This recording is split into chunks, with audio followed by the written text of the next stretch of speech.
Ozzy Osbourne, for instance. another one. I mean, you did forgotten the 3 albums with Ozzy Osbourne. I know, I'm a heavy metal guy.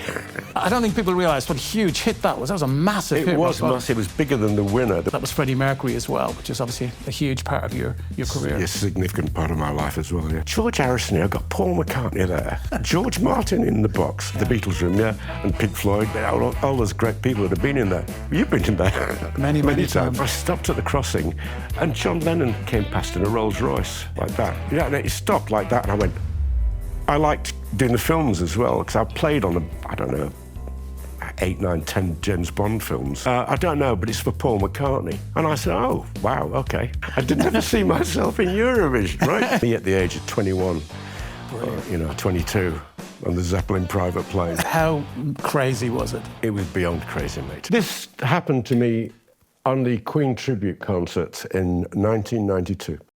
Mike, thank you so much for coming on the show. Great to have you here. It's a pleasure. Have you been to Prague before many times? I have, actually. Fortunately, I have. 2 or 3 times. I've done a Queen convention here a couple of times, but I've also been here to record film music. Marvellous orchestra here, good studio. So, yeah, I've been here as a tourist as well, so I like it very much. Yeah, it's a great city. It's a wonderful place. Yeah. I'd like to just jump in from the very beginning, if I may. I mean, I'd like to do the show in 2 pieces. Okay. We'll talk about your own career as an artist and as a producer and as an arranger. And then we have, very excitingly, we've got Peter Freestone around. He's hanging about Peter somewhere Freestone, in the building. For God's you know, sake, your old mate. Get rid of him. I know. He follows me everywhere. So we'll bring him maybe in at the end, and we can finish off the show together and have a drink and talk about Freddie and the whole period of your life that was Freddie Mercury as well, which is obviously a huge part of your career. Yes, a significant part of my life as well, yeah. But listen, let's go back to the very, very beginning. So you grew up in Leeds, a Yorkshireman. I did, yeah. And how was that? I mean, did mum and dad into music? Was there music in the family, in the household? Yeah, there was no, this is a true story about it. There was no music in the house at all, except basically they were Irish, so there had to be music, right? Yeah, come on. It's the Irish Catholics. So my dad was a tiler by trade, and he's a very kind man, and sometimes didn't like to ask too much for money, you know. And he came home one day. This is told to me by my elder brother, and Mum said, "We need some money to buy stuff." He said, "Well, I didn't get paid as much as I should do, but I'm taking the piano." And so this piano arrived, and my brother, who's 11 years older than me, started to play. And so from the age of about 4, I can remember standing at the end of the piano. Well, he's quite a good player, actually, my brother. And he had this kind of dual, it's like being able to speak 2 languages fluently. He played classical music, and he went through all the grades, but he also liked rock and roll and jazz, and so I got that side of it as well. So I kind of grew up with both these things, and it was wonderful. And I used to copy things he'd done from the age of about 4. And he said to my mum one day, he said, "Look, you need to get this kid some piano lessons because." What age was your brother?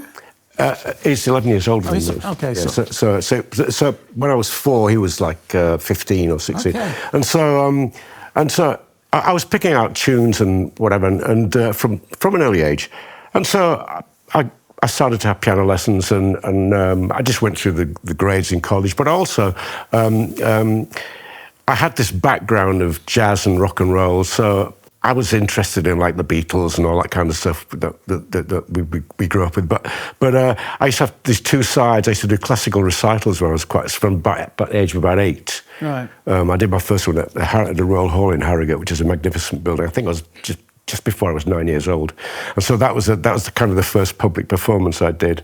But then I started to play in a sort of an events band, but from the age of about 12, 13. The guys in the band were like middle-aged or something, so I was just a young kid. But I learned an awful lot from that. It's like growing up in the working men's clubs and things like that. You kind of get all that knowledge and all that case. It's invaluable what you learn from being in that situation. It's lucky that it's only because my dad was too scared to ask for money, So wow, amazing! But there we are, fantastic. And it's also in those clubs when you're younger, learning when you're doing covers, learning what great arrangements are. Sure. You know, so you're learning how the greats did it, and you can incorporate that into your own tunes. The other thing that happened, because it was quite a significant time then, it's kind of the early 60s, and there's an impresario called Norman Granz, and Norman Granz had this tour called Jazz at the Philharmonic, and it's the time after the McCarthy sort of purge in the States when black people and anybody that wasn't sort of white and connected couldn't get work. They used to do what they call the Chitlin circuit. In America, but it was very poorly paid, and it was still apartheid was still rife, right well, still is, but actually, but it was still rife through the 60s and 70s. So a lot of these great artists came to Europe, and my brother, who was very kind to me, and totally supportive of my life, he used to take me to see at the Leeds Grand. I saw Duke Ellington there, I saw Count Basie, Ella Fitzgerald, all the greats, Miles Davis, Herbie Hancock. I saw all these people when I was like 9, 10 years old. Fantastic. And so that kind of it's like learning two languages. You speak either one. So I was at a great advantage when I got to London to the Royal College of Music. I spent most of my time there working in nightclubs, to be honest with you. I wasn't a very good student. But it was great because I could still do the classical thing at college. And I used to go work in the nightclubs or Ronnie Scott's, Great. And turn up bleary-eyed in the morning. And so when you were at the college, was that like a culture shock for you coming down from Leeds, the whole new kind of scene? It was because, from the north of England is still kind of a besieged kind of area, compared to the south. But it was because, in Yorkshire or Lancashire, anywhere up north or, where you're from, you get on the bus and you talk to people. Sure. Or you talk to people, say, hello, how are you doing? And you do that in London, they think you're weird. Absolutely. Do you know what I mean? So I go, hello, I get arrested. Go, what's this? What do you want? So that was a kind of a thing. And in growing up in Leeds, it was a big multicultural society. It was a tailoring town. There were mills in there. There were Jewish people making clothes. There were chemists doing the dyeing. We took a lot of immigrants from Pakistan and India, courtesy of the empire, and also people from the Caribbean. So we grew up in, and Italians fed everybody. So it was Leeds particularly was a very small and multicultural society. So it was a great shock to me when I got outside of there and lived outside that I didn't see those people anymore. It's kind of weird. I think if you embrace that, if you're from an area like that, there's a huge amount to be gained, isn't there? If you embrace other cultures and their music. That's right. Yeah. Yeah, so that was me at the Royal College, and I remember the Royal College is right behind the Albert Hall in London. So I had a flat just in Notting Hill Gate. So I used to walk across Hyde Park, Kensington Gardens, and right by the Albert Memorial I came out, and there's a crossing there in front of the Royal Albert Hall, and I stopped at the crossing, and John Lennon came past in a Rolls Royce like that. Yeah, and it stopped like that, and I went, oh, yeah. And he looked round like that and went, singed in my memory. You got a nod from John Lennon. And he was in that, do you remember that Rolls Royce? Yes, kind of psychedelic colours and everything. And I thought, that's the life for me. And and so it was a natural progression. I was a bit people that taught me and my parents were a bit disappointed that I didn't become a concert pianist. I was never good enough to be a concert pianist, to be honest with you. That's you've got to dedicate everything in your being to it. And I thought, I prefer the Beatles, actually. So what was your first break? The first break came, as some of these things often do, completely by accident. When I was in college, we had a big band. It was illegal, actually, because you weren't allowed to do it in that sort of, it's a rigid discipline there. It's classical music or nothing. So jazz was a bit of a, you don't do it. I got dobbed in. I was playing at Ronnie Scott's one night, and the professor that taught me was a chap called Herbert Howells, very, very eminent, but he was in his 80s or something then. And his daughter was Ursula Howells, famous actress, and she took him to Ronnie Scott's for his 80th birthday, offered as a treat. I probably didn't enjoy it at all, but anyway, he was in the front row, and I was playing in the band before the main act came on.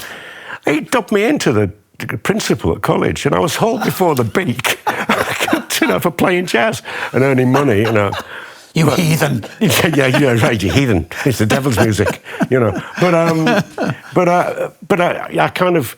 Oh, sorry. Going back to my first break. So I had this band, and we used to play. All over when we could get a gig and that kind of stuff. And there's a chap there called Don Fraser, who's a very, very eminent classical composer, arranger. And he said, well, you know all about this jazz harmony. Would you like to do some of the arrangements? I said, yeah, that'd be great. So I did all that. And fast forward, Don left a year before me from college. And I got a phone call one day, and he said, Mike, it's Don Fraser. Do you remember me? I said, of course I do. He said, well, I've just got a job, you know, doing this album for a lady called Julie Covington, and we're recording at Abbey Road in Studio 2. Right. Are you free? I'll just check my diary. It's like downhill at the Alps, Snow White. And I said, I think I can manage that. And so I was booked for this album. And Julie Covington, by the way, one of the things we did was recorded Don't Cry for Me, Argentina, which she was the first. Huge hit. She was the first person to record it. I remember it. I bought that single. Yeah, and then Elaine did it much later when she got the shot. But anyway, so the producer is a guy called Don Paul, and he was pretty big at the time, and he never used anybody else. And things go round very quickly because I was a young guy with absurdly long hair, and I could read, and I could also, you know, play classical bits if they want, whatever. I could read and I could busk. Yeah, okay. And so and there were some great people. And I remember as Herbie Howells was on bass. Chris Spedding was one of the guitar players. Anyway, that was the album. And so things happened very quickly after that. And you get the fixers then. You know, to take note. And fixers, for anybody that doesn't know, they were people who just, you would phone up a fixer and you'd say, you know, I need a string section, a rhythm section for a session at Diddler, and they would fix all the musicians, and that was it. Then you get paid, so if you were lucky, within a month, and that was it. And you became a studio musician.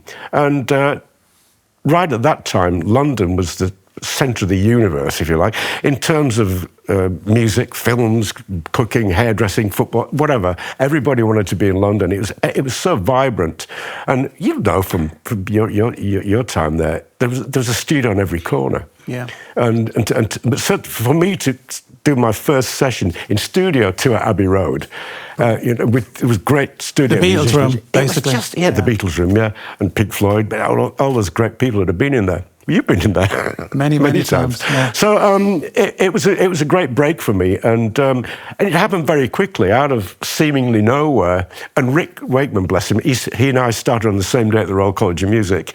And, really? And I remember speaking to him one day by the pigeonholes where we got our messages from, and he said, "I said, what are you doing?" He said, "I've got this job in a pub. I mean, it's like something like £30 a week, which is a fortune in 1970 or whatever.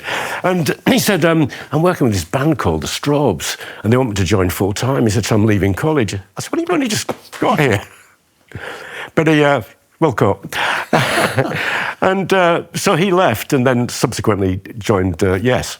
But he had already started to do a few sessions. And it left a gap when Rick went touring with, you know, bands. And so I was, you know, next in line, if you like. Nicky Hopkins, who's another, you know, sort of rock and roll, you know, fantastic player. Nicky went to live in America, so there was a gap, and I fortunately for me, I was there at the right time.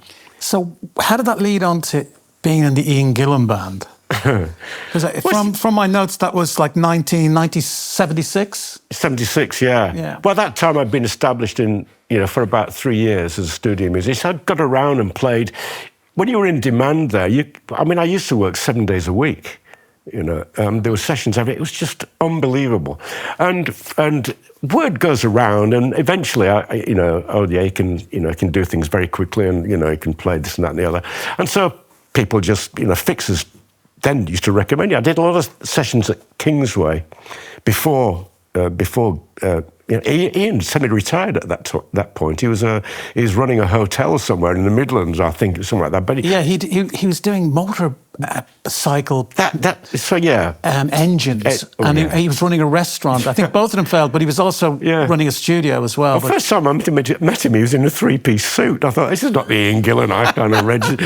But Roger Glover was producing, and I'd worked for Roger, you know, just as a musician with different people quite a few times. And it was Roger really that put me in place and said, you know, Ian's going back to, you know, to performing. Would you like to be in the band? Because I saw that, I read that Roger was doing a gig at the Royal Albert Hall, and Ian came to guest, and that gave him the impetus to start again. But otherwise, he was retiring. That was the Butterfly Ball, which I did a couple of arrangements on there as well. But that was a big event at the time. It's one of those great things, you know. It's kind of the metal. It's a bit Spinal Tap in some respects. Well, I think Ronnie James Dio was supposed to be singing from Rainbow, but Ritchie Blackmore wouldn't allow him, and that's why Ian Pace came in. Ian Pace. Ian Gillan came in, and maybe it wouldn't have happened. Maybe it'd never have come back if that'd been the case. Well, there you go. Yeah. So that was that, and we went to Germany to record the album, which I really like the album. It's quite interesting to go back, and then at some point later, Ian said, "Well, I'm going to live in France, so we're all going to move to France," and I said, "I don't think so, mate." You know, I'm quite happy living in London. And he said, well, we're all going there. And I said, well, sorry, but I'm not going to live in France. It's a tax thing for him as well, because you had to keep your money at that time. You had to move out. Right. And a lot of people did. You know, people that don't live, the Stones all lived in France anyway. And so that was that. And so regretfully, there was no bad feelings or anything. I just said, I think I'd rather stay here, and it's going to be too difficult. Did you guys get on? Yeah, we got on famously. Yeah, and there's nothing sort of there's no rows or anything like that. It was just that I didn't want to live in France. Sure. I was tremendously busy, and at that time, as I say, the world came to London, so I got to work with so many people that I'd idolised as artists, and I liked that life. And also the other side of it was I liked doing the films as well, because I played on 8, 9, 10 James Bond films, and I worked with John Williams on the first Superman film, Close Encounters. Fantastic. And as a musician, and Live and Let Die, I played on that as well. Really? Yeah. Oh, wonderful. Yeah. The original Live and Let Die? The film, not the record. Amazing, yeah. Oh, yeah. That was done at Air London when it was still in Oxford Street, up on the, above Peter Jones. Wow. Yeah. I didn't realise that. Yeah. So, just going back a couple of steps. So, you joined Blue Mink as well. Yeah, I did. Yeah, in its dying stages, unfortunately. Yeah. Because people don't understand that those guys were the creme de la creme of kind of session musicians. Like you mentioned earlier, Herbie Flowers. Was he in any way instrumental about getting you in the band? No, not really. There was Barry Morgan as well, fantastic drummer, Barry Morgan. Herbie. Alan Parker was in and out by that time, the guitar player. But Roger Roger Cook had moved to Nashville. Madeline had moved to live in Spain. It just became difficult. So, and then Herbie decided didn't want to be involved, and, so we got Brian Hodges in. But we made a couple of records, and then it just kind of went, it's not going anywhere. So Herbie was great, though. I mean, Walk on the Waltz, all the great records he played on. Brilliant, yeah. I mean, he was like, obviously, the Bowie stuff, Space Oddity as well. He played on. Yeah. Walk on the Waltz. Walk on the Wild Side, would not be the track it is, without Herbie Flowers. He died just recently. Yeah, last year, I think, wasn't it? Yeah. So you went through that period, and then I've got to ask you about Lynsey to Paul. You and Lynsey to Paul, Rock Bottom. Yeah. I mean, tune, man. I love that tune. We laughed about it, but that was a great tune. And also, great hair. Got great hair, yes. You had amazing hair. So did Lynsey. Between the two of you, you had the hair down. Yeah, mine was in better condition than hers, but I mean... No, she was beautiful. Yeah, she was gorgeous. She was great. My wife said to me, I had a crush on Lynsey Paul when she was a teenager. Yeah. She was so beautiful. Yeah, and she was gorgeous, yeah. And then sort of... I don't think people realise what a huge hit that was. That was a massive hit. It was massive. It was bigger than the winner. We lost by 2 points. Some political voting, but there we won't go into that. But I think we should go into it a little bit, because it's like they did basically not want you to win, because otherwise the BBC would have to he would have to do the show the following year, and they didn't want it because it was very expensive to do Absolutely, the show. So maybe they were kindly relieved, or maybe, who knows. But they were relieved, yeah. I think played out, as we're saying. But it was a mistake. Yeah, okay. The entry for Rock Band, because Lynsey and I were just writing together. Sure. And I said, well, look, Blue Mink need a record, otherwise we're going to quit. And I said, let's write one for Blue Mink. So we wrote this little duet, and that was that. Blue Mink didn't want it. Roger Greenaway was producing, said, I've got one of my own, thank you.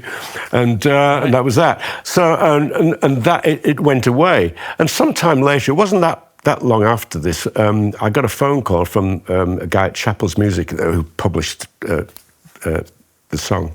He said, congratulations, you're in the last 6 for Eurovision. And I said, oh, where did that come from? He said, well, it was doing nothing, so I just entered it, and it's down. And in those days, the final 6 were chosen, and there was a TV show, and they played, one a week for 6 weeks, and the public voted for the winner. And we kind of won it. And I said, when they first said, OK, we'd done a demo, that's right. And I said, well, we need to get someone else to sing it, Because Lynsey had just signed a solo deal with Polydor? Polydor, yeah. Thank you. And and they said, no, you've got to sing it. I said, look, I'm a heavy metal guy and a jazz guy. I didn't ever see myself in Eurovision, right? And they said, no, you've got to do it. So I had to do it. And, well, look, the rest is history. So, but was that a time when you were kind of considering being an artist, per se? No, I never wanted to be an artist. And I actually wasn't an artist. And I've always just liked being in the band or being a writer, arranger, and producer, whatever. I'd never wanted to be. I can't sing that well anyway, to be honest. I think you did a brilliant job, dude. I love that tune. I'm not just saying it. And I was sitting listening to it with my wife the other night. We thought, what a tune, man. And I mean, catchy. I remember it when it was released as a kid, listening to it. My family loved it. Everybody loved that tune. It's a really popular song, and I think it's really well composed. And I think, you two dueling pianos, where you had the 2 pianos pushed up against each other, and it was really cute. It was kind of a beautiful thing. The idea for that, there's a funny story behind that as well, because Lionel Blair, remember Lionel Blair? Marvellous dancer, choreographer. He was engaged by the BBC to teach us, to work out a routine. And it was his idea to put 2 back-to-back Steinways, which looks impressive anyway. It fills the whole stage. Yeah. And it was kind of cute and everything. So, and he said, and we were dressed in like businessmen's suits and things like that. And he said, I've got a great idea, Don. He said, you're both going to wear a bowler hat. And he said, yeah. And at the end of it, you stand up and you do this very easy. He said, you flick it back like that, and it rolls down your arm and you catch it. I said, Lionel, fuck off. Really, get real. What is the chances of me even getting close to catching this thing, right? And but anyway, we never did that. And, but there we are. But the other thing was when you said it did sell. It sold. It bought my first house, actually. It really did. It did sell in quite huge quantities. And one of the things that it did was the English version. Was #1 in Germany. And at that time, you probably remember that the Beatles used to record things in German as well. For the German market, you had to do a German language version. And so that we did. We went to Hamburg, and we were coached by this very stern man, you have to do this 9 ways of making you talk. No! Right. Sorry to our German fans out there. Sorry. We love you. Yeah. So we did a lot of TV shows in Germany. And we turned up at this one, which was a German language show. And so there we were, opening the show with this tune. It was all going down. The audience, thunderous applause, live audience. And the presenter came over to me, because I was nearest to her first, and started speaking to me in German. And I looked at it and I just said, sorry, love, I've not a clue what you said. Don't know. And she laughed and she said, but you have a Hamburg accent. There's a guy from Hamburg. It's like teaching you Scots or Irish. Anyway, so that was that. But it was a fun time. It was a fun time. And she was lovely. She was gorgeous, very highly intelligent woman. She was lovely. We remained friends, for long. It's terrible because she died of a brain hemorrhage, didn't it? Yeah, she did have brain bleed. Yeah. Like she was young as well, in her 50s, maybe 57 or something. Yeah. Very sad. Yeah, very talented really lady. So then you got kind of really embraced film music, scoring for film. I did, yeah. Handmade films? Handmade films. So that was an accident. George Harrison's company? George, yeah. Oh, it's not an accident, but I mean, if Peter's joining us later, I understand, but Peter's just given me a book. It says Right Place, Right Time, which is the title of his book. It's great, yeah. I hear it's a very good read. Anybody wants to buy it. Peter owes me money for this now, by the way. But it is Right Place, Right Time, because I was just doing an album with George, actually, and I did 4 albums with him. Then he died. Everything happens to me, right? But beautiful, beautiful man, and we became very good friends. And excuse me. So one day we're doing a session, and he said, "Look, we're going to finish early," which we never did. It's usually like 3, 4, or 5 in the morning. We're going to finish early. We're going to take a break, and we'll probably finish after that. And he said, "The Pythons are coming around today." Some of the Pythons. It's Eric, Michael Palin, and John Cleese, and Terry Gilliam. And I said, "So what's going on?" They said, "They want money." And I said, "Well," he said, "they're making this film called, The Life of Brian, and."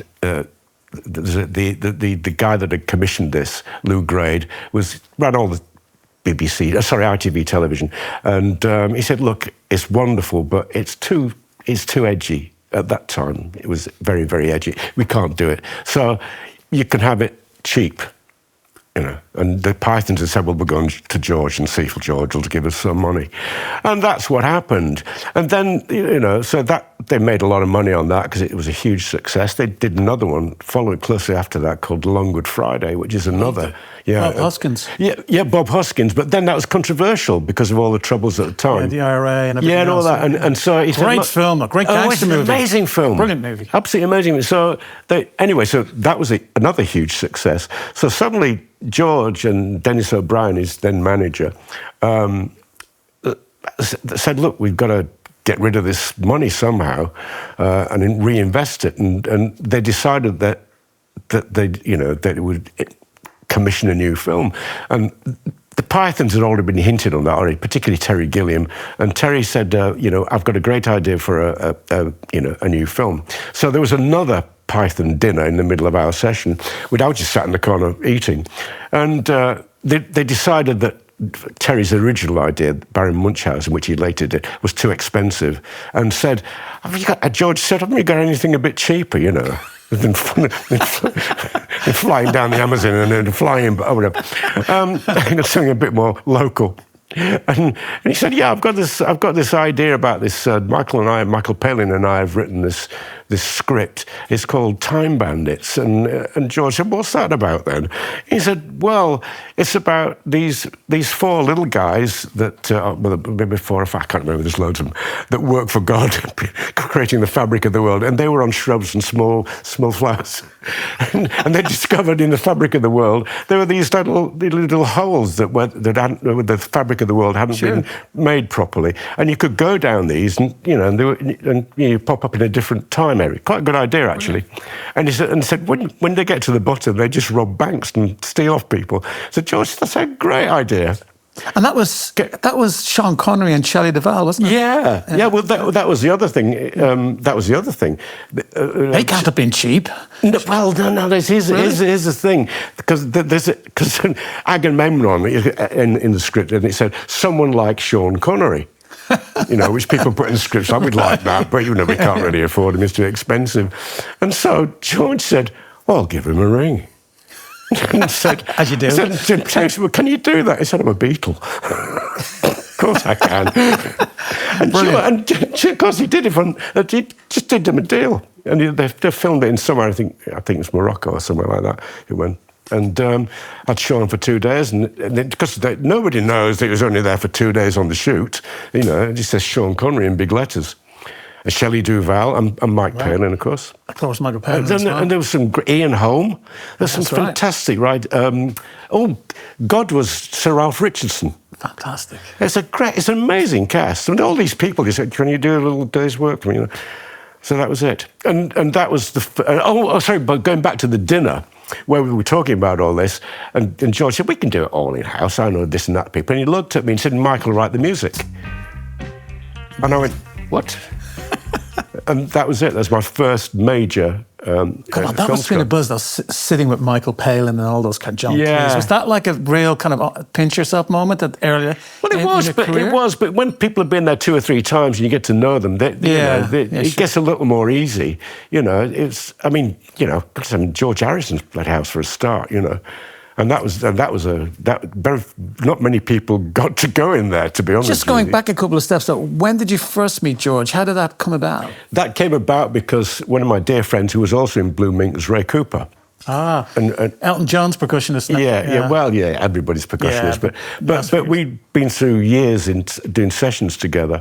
And George, when George did Somewhere in England, which is an album, the first album he'd done, I think, for, 4 or 5 years, he said, I want someone to come and, do some keys for me and someone to play drums. And Herbie was I invited as a bass player. And, but he said, I know Herbie, I don't know too many people, and Ray said, well, can I bring Mike down and introduce you? And so there you go, right place, right time. Brilliant. And so we were friends till he died. And that's how I got involved with him. So I didn't realise that because I knew you played on Brainwashed, but I didn't realise you played on other we'd gone Troppo. Oh, fantastic. Somewhere in England. And I played on 4 albums, yeah. Wow, that's nowhere to be seen on the internet superhighway, So I did a lot of research on that. Yeah. I didn't find that, so that should be really corrected I spent somewhere. I spent a long time in Friar Park. Amazing, because he was an incredible guitar player. He was, and a great writer as well. He was an incredible guitar player, a great writer. Some of the best Beatles songs are George songs. I agree. And there are other ones which never saw the light, with the Beatles anyway. But I'll tell you a story about how, it was an amazing guitar player. There's something about the Beatles records. I mean, they were a very good live band. They learned their craft in Hamburg in the clubs, and they were a good working band. And they were absolutely amazing songwriters. They churned it out and they're all winners. There's not a bad one. If you think, and so I think George. We'd like a chat once. We did this track called All Those Years Ago, which is a story a song essentially about the Beatles. There's an interesting thing about that which involves Paul as well. But we were doing this All Those Years Ago, and there's a big solo in the middle. And I just told him to buy a new synthesizer. There was a thing called a Prophet 5, which, if you could believe it, was a revolution then, because you could play 5 notes. That's why it's called a Prophet 5. The first polyphonic synthesizer. Before that, they were just single notes. Yeah. And so you'd have to keep tracking things up. But the Prophet 5 was really interesting and great sounds, and you could store the sounds on a cassette. Right? And I said to him, he said, what have you got? I said, well, I've got this Prophet 5, but really, I'd like a Prophet 10. He said, well, buy one then. And so he bought this Prophet 10. And we were messing about with it, and I said to him, are you going to put a solo on? I'd like to use this sound on All Those Years Ago, but I've got to figure out where it goes. And I said, when are you going to put your solo on in the middle? He said, well, I won't do it in front of you because you're a proper musician. And I said, oh, for fuck's sake, man, really? And I said, look where you live, look what you've done. I said, what's this thing about a proper musician? Don't put the word proper before musician. Yeah. A very humble guy, obviously. Very humble. But he was genuinely kind of unsure that's why Eric cropped up a few times in his life. Well, for not more than one reason. But they were great friends. But he respected Eric as a player. And, you do much better than me, better. Anyway. Because, of course, Eric played on While My Guitar Gently Weeps. Of course. And so that, the association, they were friends. Eric obviously respected his wife as well. That's a whole other... Woo, yeah. They were still friends about that in a strange way. But look, he said, and we were just about to finish for the day. He said, why don't you get that for the fancy new sound you got and just busk a solo. I played one solo, right? And I said, it's not very good, George, but at least it gives you an idea what the sound. I was trying to selling the sound to use, you know. And I kept saying, we kept playing this thing back, and my solo was still on there. Wow. And I said, when are you going to put the proper thing on? We need the George Harrison, you know, the slide guitar and all that kind of thing. And he said, yeah, I'll do it. He never did it.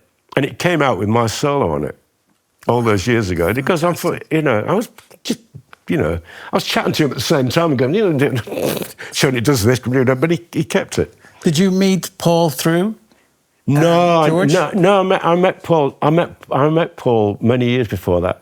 Actually, I got a phone. There again, I got a phone call because I'd done a few arrangements for a few well-known people, and I got a phone call from a fixer saying, "Can you?" It was Friday, actually, I remember, and can you do an arrangement very quickly?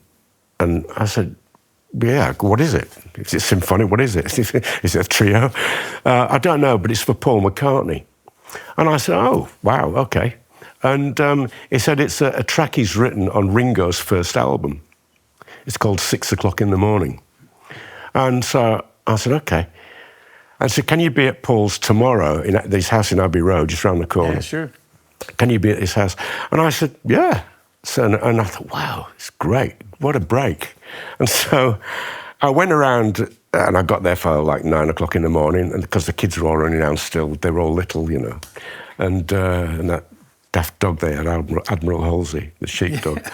and I said, look, if I'm going to be writing... So I said, I'd had a word with Paul. I said, so what do you want? He said, what do you suggest? You know, well, you know, he'd sent me a copy of the thing.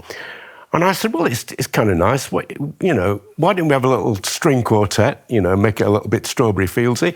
And he said, yeah, that'd be good. I said, I just had an idea as well. As I said that, I said, you used a lot of mellotron on the old Fab days. Sure. Why don't I get a flute quartet? And so we can mix it all together, but it's a real live, what is it? What's the... Mellotron. Mellotron, so I kept Melodyne. I'm thinking, it's a drug, isn't it? It's a computer program for vocals. Just a joke. But so I said, look, try this. Even though we can mix and match if you don't like the flutes, you know, don't like them together. You know. Yeah, sure. But I want to record it live. And we also did that, of course, at Abbey Road. He said, we got Abbey Road booked for 8 o'clock the following night, and then they were flying over to LA on the, you know, Sunday. And so I'm writing this stuff. I said I need a copyist there as well. That copyist, for those who don't know. So I was writing the music out, and then they'd write it out neatly for, you know, the musicians to play. And so I'm, you know, writing this thing, throwing music back. He's writing it down, and you know, it was finished. And we recorded it the next night at Abbey Road, and that was it. That was the first time I met Paul. But I also played on the Frog Prince. You know, Ringo. It was recorded. That was done with George Martin at Air London, you know. And it's kind of as a Paul project. And he poked his head round the door, and that was it. But I met him after that. I ran into him a couple of times in Abbey Road. The next time I saw him was that awful time just after John had been murdered. And there again, it was I think it was a Sunday. On Saturday, I worked with John. Reset. On the Saturday, I'd been working with George on the album, and on Sunday morning, I got a call saying, "What are you doing later today?" Well, nothing, mate. Why do you want to work on Sunday? He said, "No." He said, "I've just had a phone call from Paul, and he hasn't been in my house for many years, and I'm kind of a little bit nervous, you know." And so he said, "I just wanted a couple of mates out. Ray's coming, Ray Cooper." And he said, Paul's going to come. He said, just a very low-key kind of affair. And so I turned up the following day, and we were in the studio, and we were just listening to actually all those years ago, the track. And he said, play this for Paul, because it's all about the Fabs. And so it was all there on the sort of Studer machine, waiting to be played. And then the intercom rang, and George went up, and he said, "Oh, look, this is Paul being low-key. There's like 6 cars."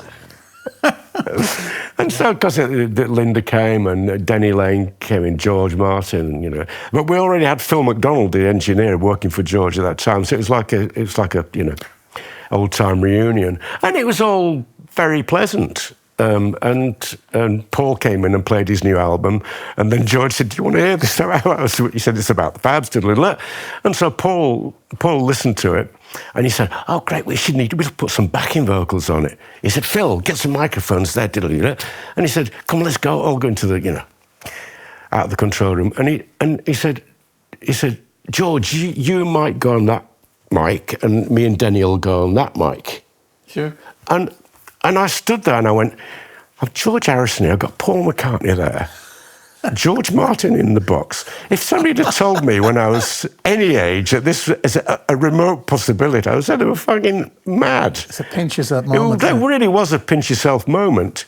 And then Paul's going, and when we get to this bit, you sing this, George and Mike, you sing this, do you know all that? Yeah. And George leaned over and he said, "This is what it was like." Bossy Paul.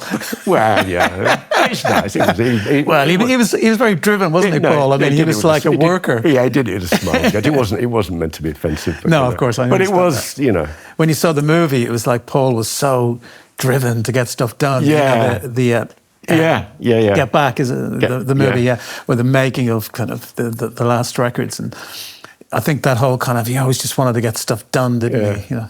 I'll tell you a little quick story about George. We were working one day and he had this ratty old Fender electric piano. It was the short keyboard one, the 76 note one.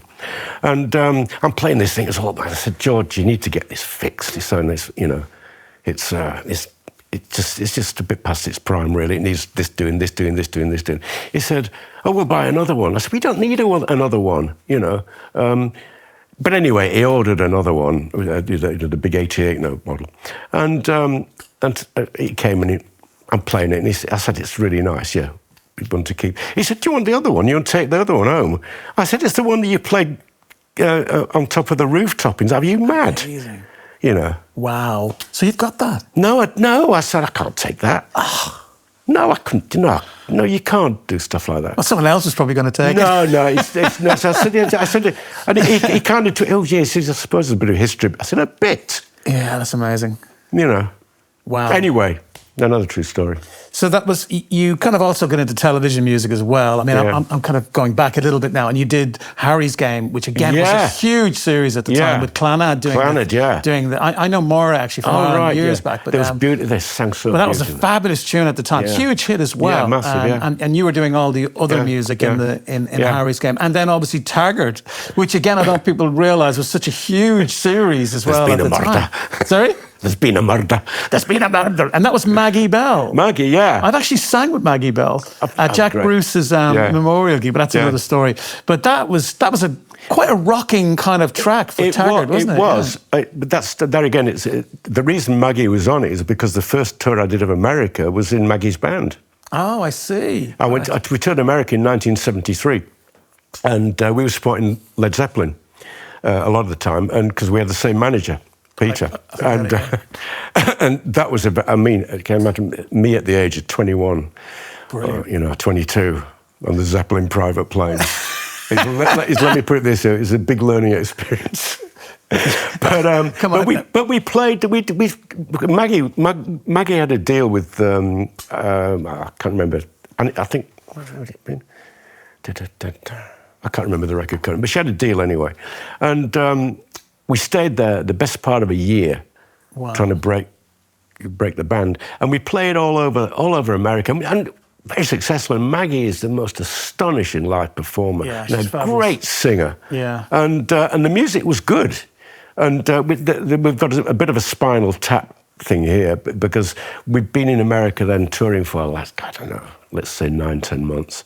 And I hadn't been home, so I just said to my then wife, "I'll be back in about 3 months," and it was like nearly a year. Wow. Yeah, it was the end of that marriage, but... She didn't see the funny side of it. No, distinctly not amused. But when we got to sort of 9 months-ish, our manager then said, "I've got you on this tour, and it starts in where did it start? San Antonio. And it goes on for like three months or whatever. And you're the support band. And I said, well, with who? It just changed, they said, but the first one is San Antonio. With, he said, I don't know, I don't know. You'll find out when you get there. And we turned up at San Antonio, and it was kind of like, we turned up with a Welsh roadie called Brian. We were still carting all our own gear around. And we got to this place where the gig was, and it was like a Superfly convention. And I said, I think this is wrong, you know. It's not like our kind of gig. And it was a theatre. And what had happened was, in America then, you got radio hits rather than a national thing. There's no national broadcaster in America, apart from television.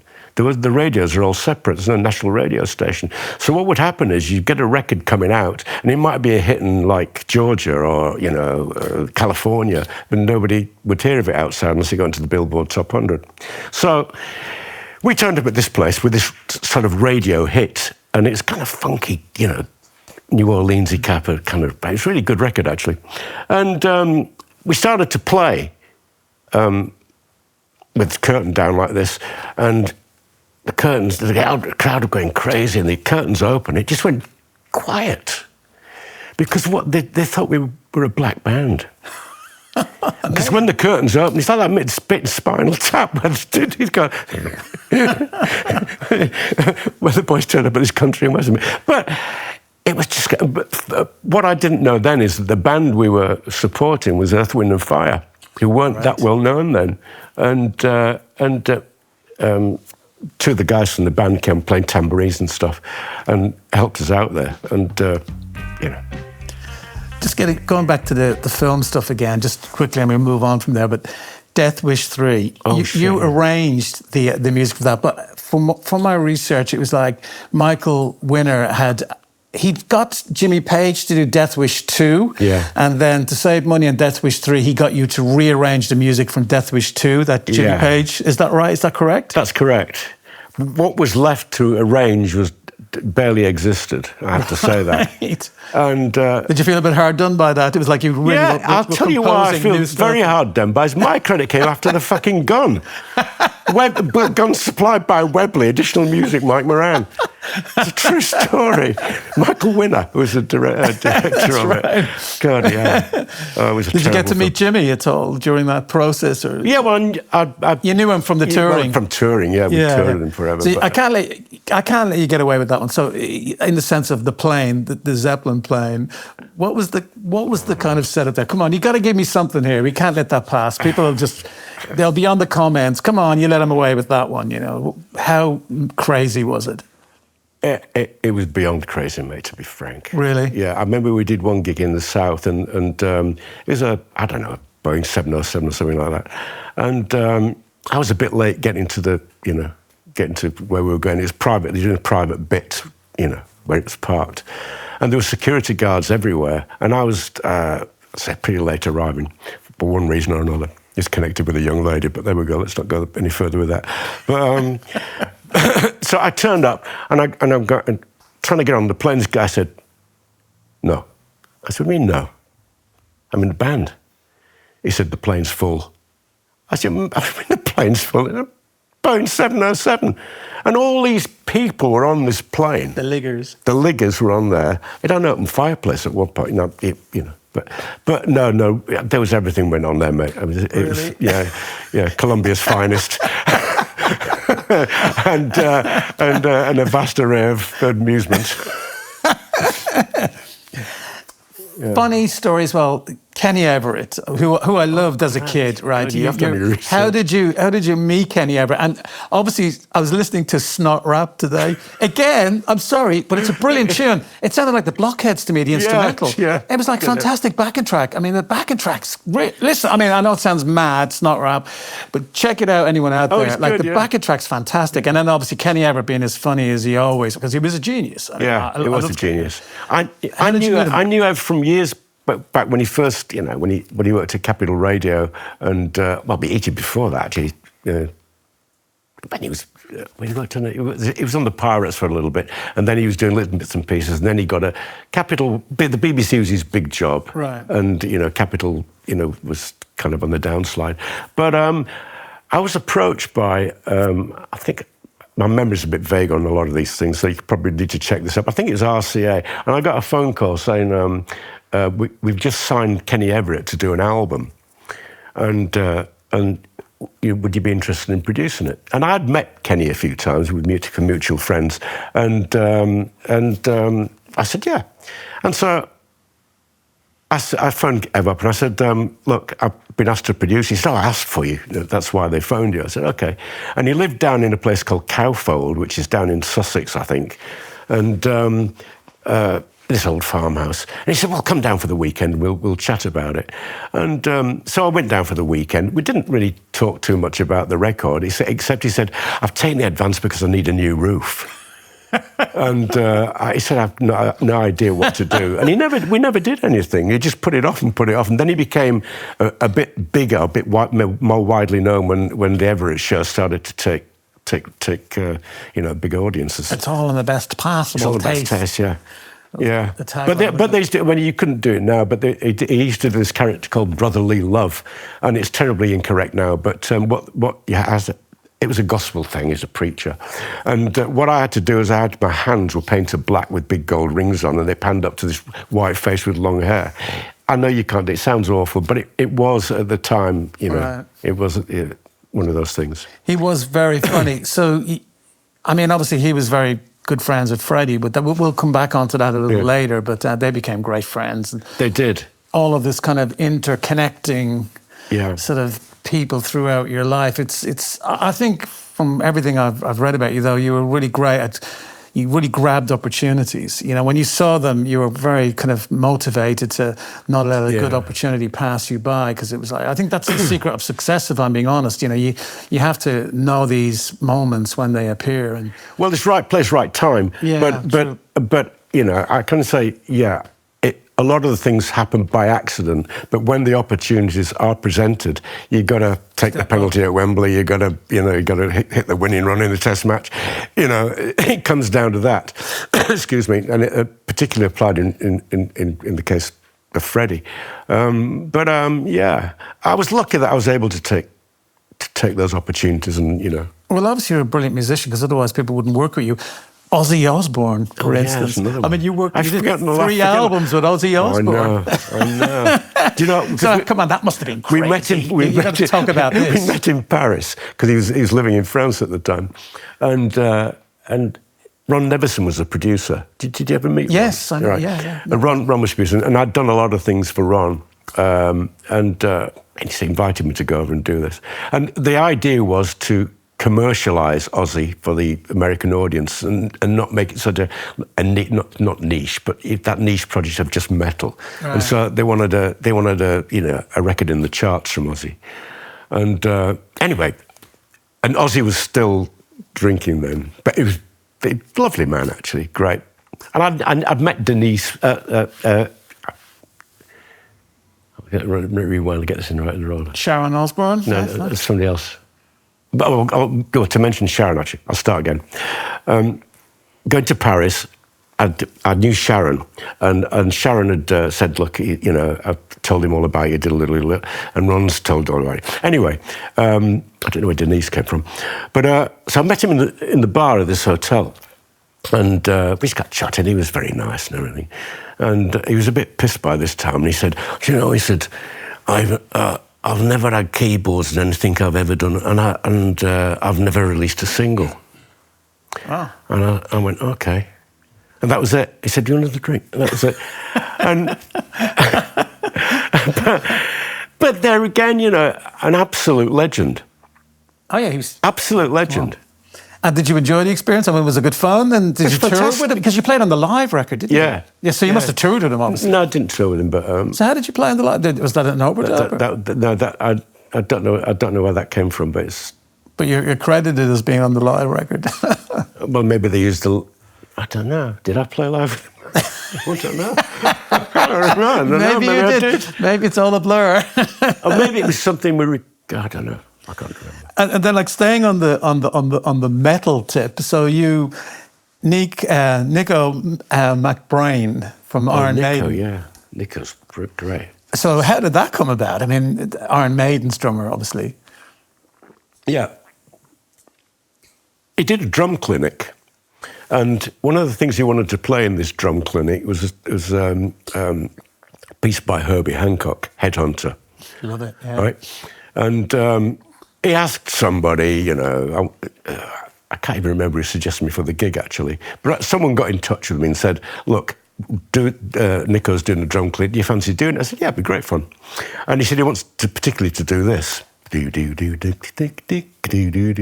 quite tricky, actually. And so I said, it'd be great. And so we did that, and we did another couple of things, and we became, you know, kind of mates a bit. and then I did, he wrote a song, what's it called now? We did, just let me think about this for a minute. Rhythm of the Beast, right? That was the album, yeah. Yeah, and Rhythm of the Beast we did as a kind of video, live video at CTS Studios in Wembley. And so I got a band together to do it, and you know, what's his name, from the guitar player from the band came and played with us, and there were a couple, I put a brass section on it. Yeah, there was brass on it. That was so bizarre at the time for it. Yeah. You know. It was kind of a mix of a lot of... It kind of worked, though. Well, it did, but it was live as well. And Nicko had done this kind of drum clinic thing before, and they had all these Maiden fans were there. And... how did it go down with them? It went down very well, but we'd been sat in CTS Studios for, like, best part of 8 hours with a free bar. And one of the trumpet players was so pissed he had to be... The two others were stood beside him against the wall, keeping him upright. But it was one of them. But the video's great. It's all played live. My hair was down there by that time, so it's a different kind of, you know, hair era. But, yeah. So getting back to George, so I think that from my sort of background check, it was like, so George was 2002, I think, when you did Brainwashed, but you'd obviously done several records before that, which I never knew about, to be honest. That's kind of slightly thrown me. Somewhere in England chronological kind of way of looking at this, but so were you more involved in that record than, say, the other George Harrison records you played on? Somewhere in England, which is the one I was first involved in, George had already started. So he'd already done 3 or 4 tracks, and I joined up for the rest of them, or maybe put some overdubs on the previous one. Then we did Gone Troppo, which has got a bizarre cover. It's called Gone Troppo because George had an estate he bought in Maui. And he called it Gone Troppo. He bought 64 acres of Maui, right on the non-fashionable part. Sure. And it's called Gone Troppo because what he didn't realise is about 64 acres of grass growing in there. I mean, grass, right? And everybody was stoned. And so it took about 5 years to get the lawn mowed. And so he had this, he called it, and the Hawaiians call it, the local people say, oh, they've gone Troppo, you know. And so that was what the album was called. And it's got this bizarre kind of sleeve which Legs Larry Smith designed. Right, his son was on it as well, wasn't it? Danny Harrison was on it. Yeah, but yeah. From what I believe, anyway. But I watched Danny grow up because I was George for a long time. We've had him on the podcast, actually. He'll be coming up soon. We had him on. He's a lovely kid. Great guy. He's smashing. He looks just like his dad. He sounds like his dad, looks like his dad. He's sweet. Yeah, he's a lovely boy, yeah. So you got to know him as well? Yeah. There was a story because we were kind of mates as well, me and George. He said he used to invite us to Danny's birthday parties, which are usually quite an extravagant event. And he phoned up one day, said, Danny's birthday on Saturday, do you want to come, you and the missus? I said, yeah, it'd be nice. And so I said, what's the theme this year? He said it's Superman. And I just played on the original soundtrack of Superman with John Lennon. Fantastic, wow. And So I said, okay, good. So what's going to happen? They said, well, it had this long driveway in front of Friar Park like that. It went round for best part of a quarter of a mile. You could see from the house to where the gate was. And so this big long procession came in, and in the middle was an open-top Ferrari, red Ferrari, with Superman like that on the front. Fantastic. And I said, wow, that looks great. It looks just like Superman. He said, it is Superman. I'm a Beatle. It was Christopher Reeve. Get out of town. Yeah, it's true. And all the way through, right the way around this circle, they put speed humps in to stop people racing around it. And the Ferrari went up like this and started to rock like that. It got stuck in this speed hump. And you could see from a distance Christopher Reeve going. And the driver and so they figured it out, and eventually the driver got out and they tried to push it off and couldn't. So Superman then got off, and they also couldn't push it off. And it must have occurred to him at that time, this doesn't look good. Superman and three other blokes can't push this Ferrari like this far. And so he ran from there across the ground like that. This cake flying at the back. So, poor old Christopher Reeve. Yeah. Trying to earn his crust, you know. Okay, so this happened to me on the Queen tribute concert in 1992. And the world had come to watch these all the best-known artists on the music industry performing as a tribute to the life and the work of Freddie Mercury. And I was lucky enough to play on the evening set when the Queen band were playing. And I did the George Michael set. And George chose to sing 3 songs, one of which was Somebody to Love. Now, difficult song to sing in many respects, and it's a song that is particularly suited to George Michael's voice, except the one thing he did, he said, look, Freddie had an amazing range, and Somebody to Love is in the key of A flat. George said, I think I'd like it 1 semitone low. So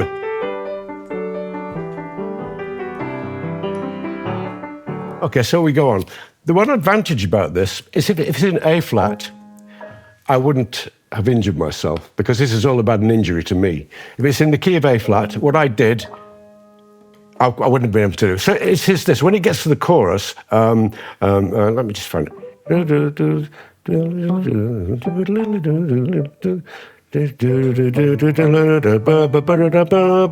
then it goes, somebody. And I went,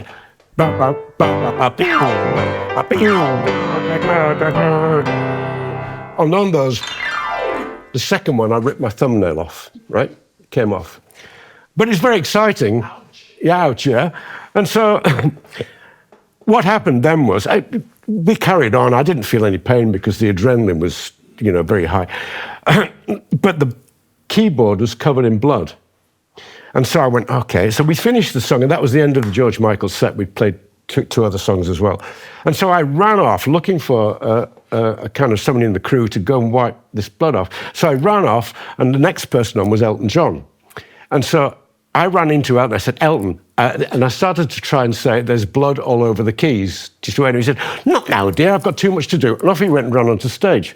And he sat down at the piano and went, anyway. So that's the blood on the keys story. So there we are.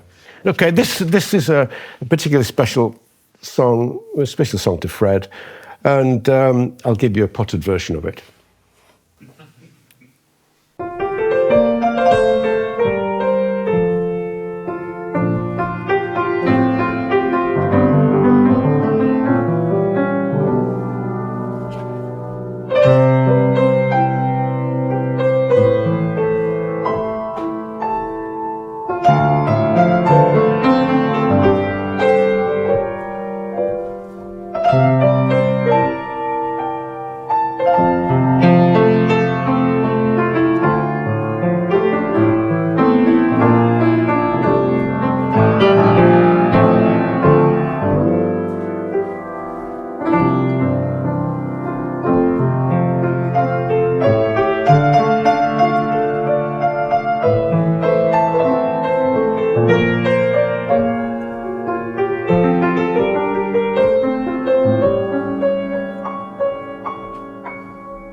Buddy?